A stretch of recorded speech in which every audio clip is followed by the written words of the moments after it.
Vamos, el cociente agallas es un concepto que de alguna manera lo quiero poner al lado del cociente intelectual. Desde 1912, en el que se desarrolla este concepto, pues se viene pensando de alguna manera que la inteligencia de una persona es algo que se puede medir simplemente con un test. En el cociente agallas vamos a ver cómo las emociones afectan al intelecto y afectan la creatividad. Es decir, la clave del éxito no está solo en los procesos cognitivos, de análisis, capacidad de pensar con cierta claridad. También tiene que ver mucho con la determinación, con la ilusión, con el entusiasmo, con la valentía que se pongan en la vida. En mi experiencia, el viaje más interesante y a veces el más complejo es el viaje interior. Y el viaje interior comienza con una etapa fascinante que es el cerebro humano. De qué manera nuestra comprensión actual de los procesos cerebrales, gracias a las nuevas tecnologías de neuroimagen, nos permiten entender un poco mejor por qué reaccionamos, cómo reaccionamos, por qué a veces vemos las cosas con tristeza, con desánimo, por qué otras veces las vemos con ilusión, qué hace que haya personas más positivas y otras, digamos, un poco más negativas. Una vez que conocemos esto, podemos comprendernos mucho mejor y en lugar de juzgarnos, entendernos. A partir de aquí ya tenemos el punto de partida, ya sé dónde estoy. Ahora, lo importante es dónde quiero estar. Y viene la segunda etapa, que es superarse. ¿Qué tengo que poner en marcha en mí para aflorar mi mejor versión? Y la tercera etapa es, para mí, la más sutil, la más complicada de explicar con palabras, es trascenderse para descubrirse. ¿Hay algún mundo más allá del pensamiento? ¿Hay algún mundo más allá del lenguaje? ¿Hay algún mundo más allá de la razón? Y aquí es donde el ser humano toca su esencia, su verdadera naturaleza. Cuando nosotros tocamos lo que en realidad somos, de ahí solo puede surgir algo: paz, serenidad y confianza. Pues la valentía se entrena haciendo actos de valor, actos sencillos. Lo mismo que cuando uno va a un gimnasio y quiere entrenar su bíceps, tiene que empezar moviendo pesas pequeñas y poco a poco aumentar la envergadura de esas pesas. A ser valiente se aprende con pequeños gestos de valor. Lo importante es tener algo en nuestra vida que verdaderamente nos ilusione y nos inspire para ser capaces de desafiar nuestro miedo. Recibió el premio Espasa gracias a El cociente agallas, una obra en la que nos propone ser valientes y cambiar nuestra vida para bien. Doctor Mario Alonso Puig, buenas noches. Muy buenas noches. Y bienvenido. Muchas gracias. Le voy a hacer, para empezar, una pregunta difícil, si le parece, doctor. Me encanta. No sé si encontrar respuesta, haré lo que pueda. Seguro que sí. ¿Es usted un hombre feliz? Soy feliz porque mi vida me permite experimentar aquello que de alguna manera me va mejorando como persona. Eso no quiere decir ni mucho menos que no tenga mis momentos de dificultad, que no tenga mis momentos de tristeza, que no tenga mis momentos de desesperanza. Lo que tengo es una guía que me orienta y me dice cómo tengo que tomarme esos momentos para aprender de ellos, para crecer interiormente. Para mí ese concepto es la felicidad, mucho más que un sentimiento, una guía, un sentido vital y unos valores que son los que de alguna manera están orientando constantemente mi vida y me ayudan pues a ir poco a poco tejiendo o aflorando la mejor versión de mí mismo, que es como yo quiero vivir. En el libro hace usted referencia a algo que dijo José Ortega y Gasset: no somos un participio, sino un gerundio. ¿Ser feliz es algo innato o algo que uno tiene que ir construyendo poco a poco? Vamos a ver, el ser humano en su interior, si fuera más consciente de su auténtica naturaleza, su esencia, se daría cuenta que la felicidad es intrínseca. Es decir, cuando una persona toca su núcleo, se da cuenta de que ese núcleo es la fuente de la sabiduría, la fuente de la verdad, de la bondad, de la unidad y la belleza.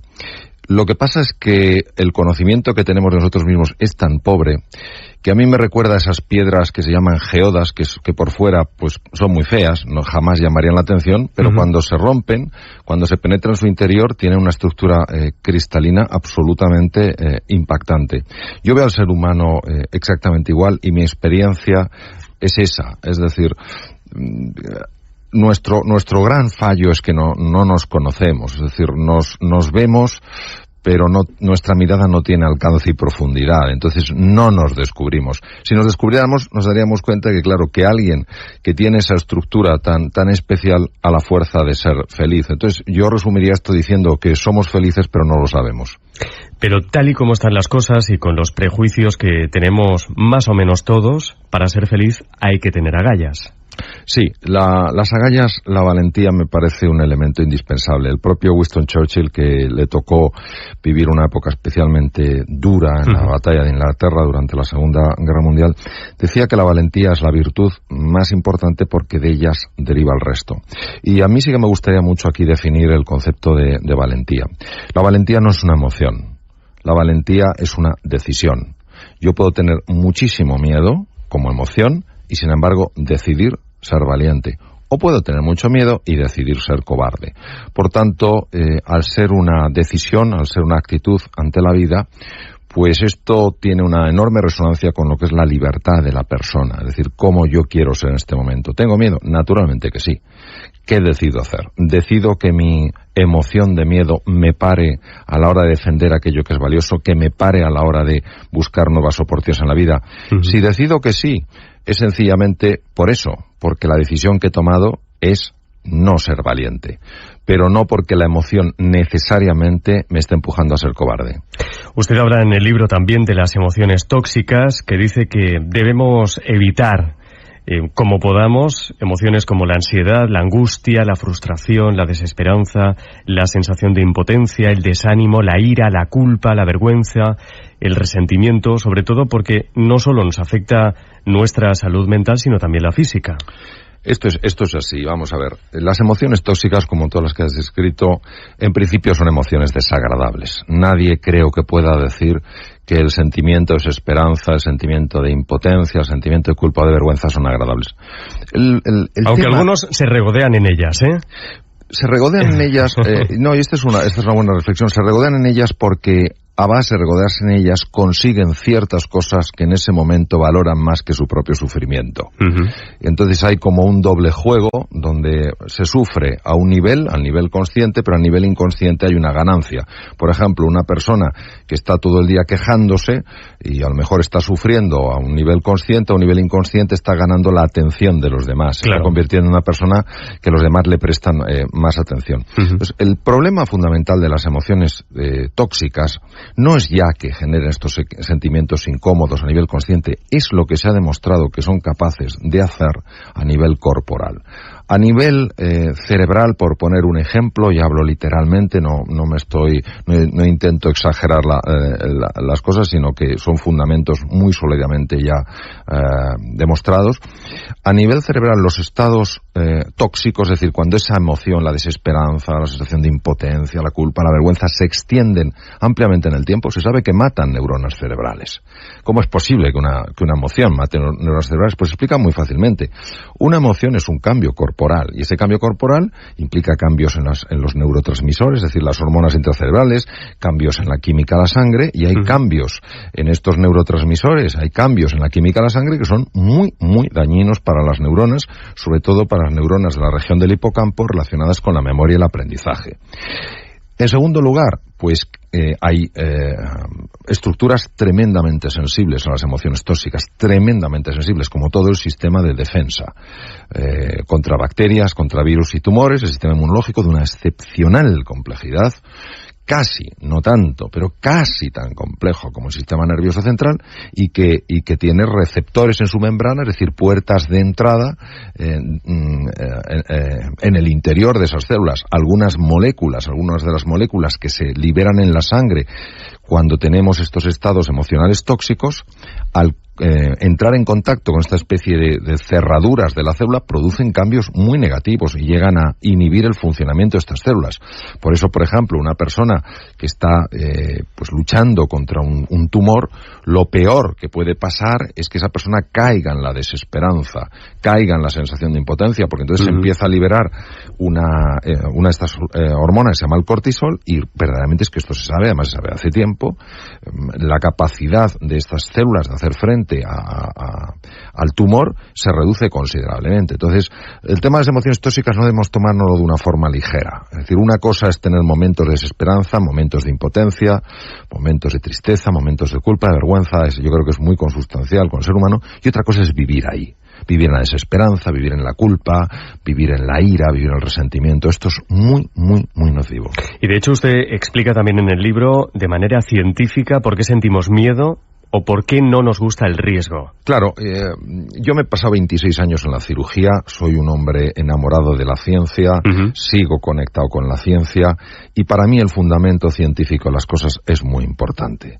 Cuando se habla de las emociones, cuando se habla de los sentimientos, a veces se habla en un tono para mí muy superficial, un poco como venga, ánimo, si esto se hace fácilmente, no sé qué tal. Bueno, de hecho no debe estar desligada una cosa de la otra, ¿no? Claro, entonces, ¿qué pasa? Que yo quiero conocer cuál es el fundamento físico de las cosas, no porque crea que todo es físico, no porque crea que todo se explica desde las moléculas o las estructuras corporales, sino porque creo que la biología es una parte muy importante, es una dimensión fundamental de nuestra vida. Entonces, este conocimiento de dónde se origina el miedo, en qué centros cerebrales, por qué se origina, da mucha luz a la hora de saber cómo se gestiona.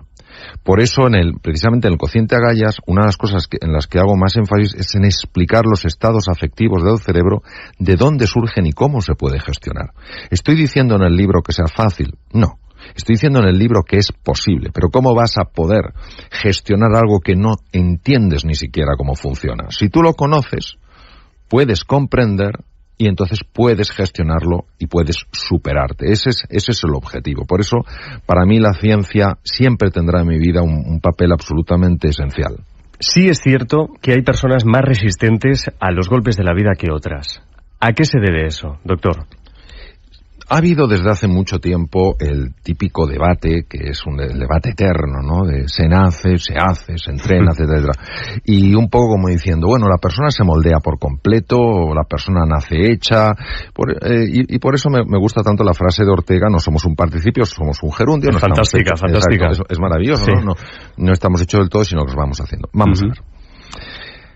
Hoy se sabe, porque se pueden utilizar tecnologías muy sofisticadas en niños muy pequeñitos, por ejemplo, poniéndoles unas gorritas que tienen electrodos y que por tanto pueden detectar la actividad cerebral, utilizando en niños un poquito más mayores cámaras de resonancia funcional magnética que no tienen radiación, que son campos magnéticos y que una vez que el niño se ha acostumbrado a ese entorno, y para ello hay máquinas que son exactamente igual, pero no funcionan, pero hacen que el niño por lo menos se adapte a la máquina, y cuando se le pasa a la máquina auténtica no nota diferencia. Es que claro, el funcionamiento de la máquina auténtica es carísimo. Entonces claro, no se puede dar uno el lujo de que el niño se adapte en la máquina auténtica, porque eso no...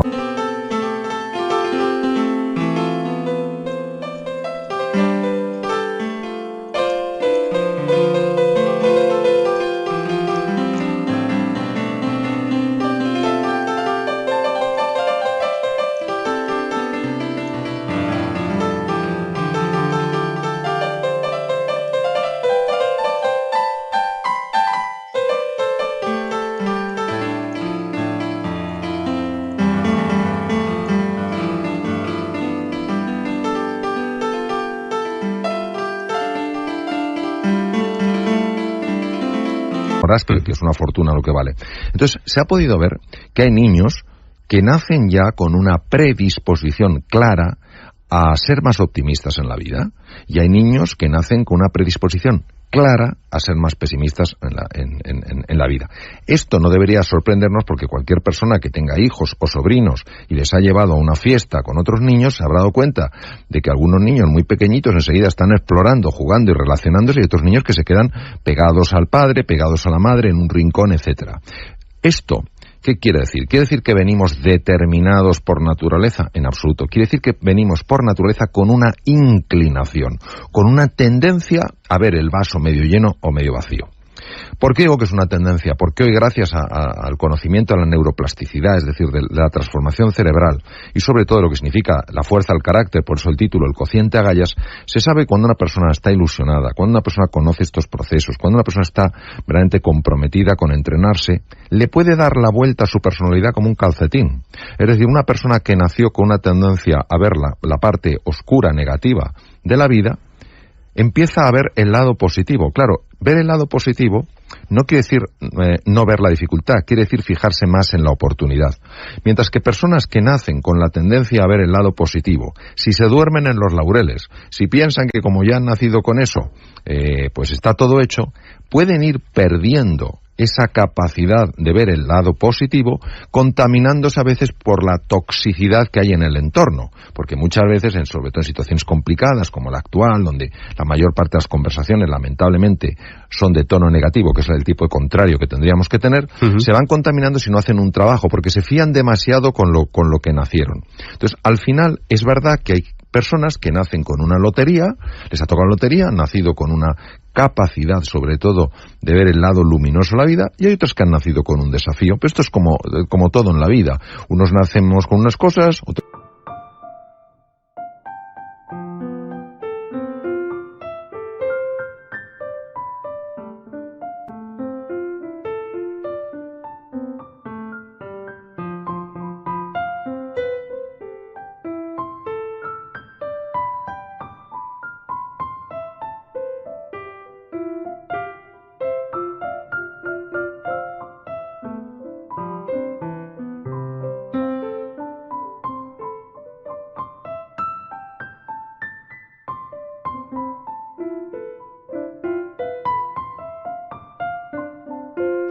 nacemos con otras, y al final depende mucho no solo de ese temperamento con el que has nacido, sino de cómo tú, utilizando tu inteligencia y utilizando la fuerza de tu voluntad libre, vas moldeándote a ti mismo.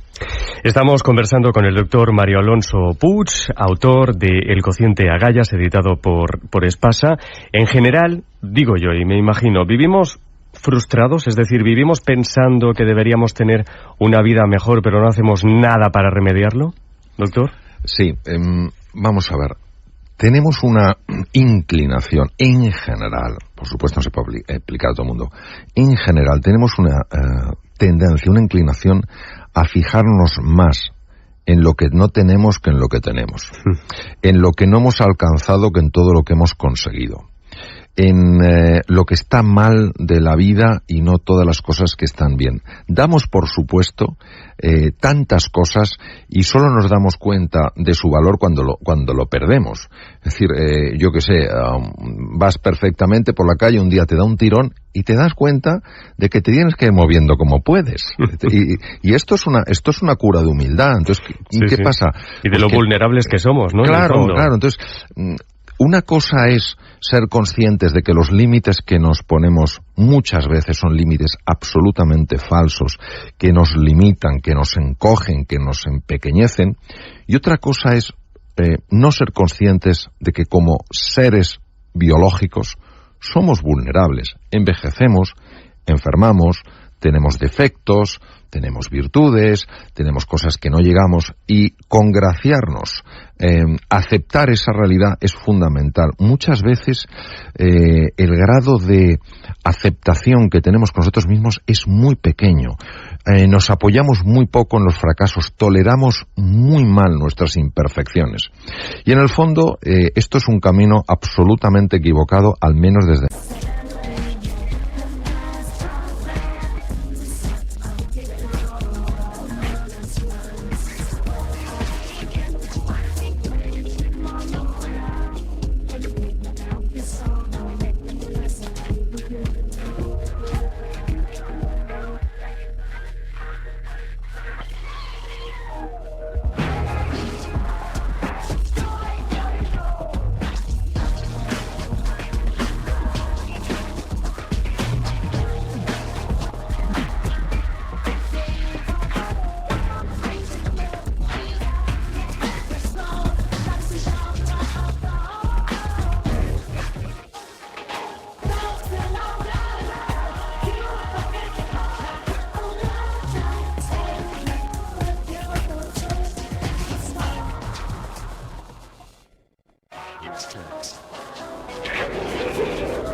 experiencia. Cuando uno se acepta totalmente, es decir, pues bueno, a mí se me da muy bien, digamos, una determinada cosa y otra se me da mal. Bueno, yo tengo unas cosas buenas y otras cosas no tan buenas, me acepto en mi totalidad y a partir de ahí voy a empezar a superarme. Uno no se supera si se está constantemente criticando o criticando a los demás. Y desde el punto de vista ya de nuestra implicación en el entorno, no hay más que ver qué cantidad de gente o qué cantidad de personas nos quejamos y qué pocas personas están haciendo propuestas de mejora. Vamos a ver, la queja, si no va seguida de una propuesta de mejora, no sirve para nada. Pero es más fácil criticar que construir. Mete más ruido un árbol en un bosque que se cae que 100 árboles que están creciendo. Entonces, claro, salvo que haya nacido uno con esa predisposición para ver el lado positivo, tiene que hacer un esfuerzo, tiene que hacer un trabajo diario para enfocar su atención en aquellas cosas de la vida que sí están bien, en aquellas cosas de la vida que sí pueden mejorarse. Y está claro que podemos transformar una experiencia negativa, un error, en algo positivo. Prácticamente termina el libro con una anécdota personal. Empieza en Nueva York, termina en un vuelo aéreo. No sé si la quiere contar o no, porque forma parte del libro, pero con esa anécdota demuestra que las casualidades no existen. Vamos a ver, toda experiencia personal, y esta desde luego fue una experiencia absolutamente rompedora, son tan íntimas, son tan personales, que lo último que uno pretende es convencer de que son reales. Yo soy consciente que los lectores que lean esa historia, pues pueden tomar dos decisiones. La primera es la decisión de pensar que está inventada. Y yo tengo que aceptarlo perfectamente, porque si a mí me hubieran contado esa historia... Yo me la he creído, ¿eh?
Yo sé que es así porque sé que la viví y nunca pondría algo que no hubiera vivido. Pero no obstante, he de aceptar, por supuesto, que alguien diga, esto no ha podido ocurrir.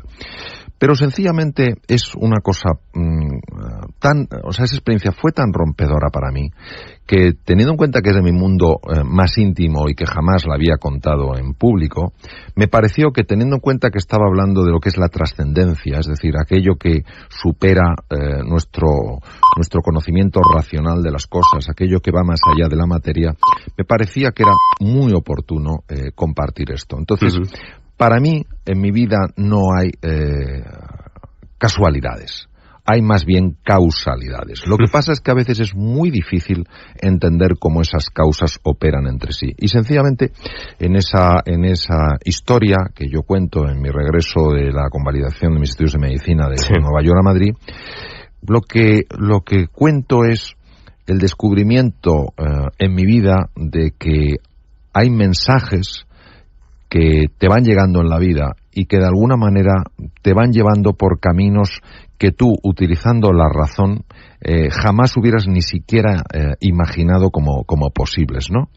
Y tener esta fe en la vida con mayúsculas, dejarse llevar con un poco de confianza por donde ella te quiere llevar, pues es sencillamente abrirse a lo que a mí me gusta llamar el misterio con mayúscula, algo que la razón humana no es capaz de comprender y que, sin embargo, en una lógica más amplia, más grande, tiene perfecto sentido. Ahí está el cebo, y pueden encontrar esa historia en El Cociente Agallas. Sé valiente, cambia tu vida. No es casualidad que esta madrugada hayamos invitado al programa al doctor Mario Alonso Puig. Seguro que es muy útil todo lo que nos ha contado para muchos de nuestros despiertos, y recomiendo ese libro editado por Espasa, El Cociente Agallas. Doctor, muchísimas gracias por acompañarnos. Muy interesante como siempre. Muchísimas gracias por invitarme. Un abrazo para todos. Adiós.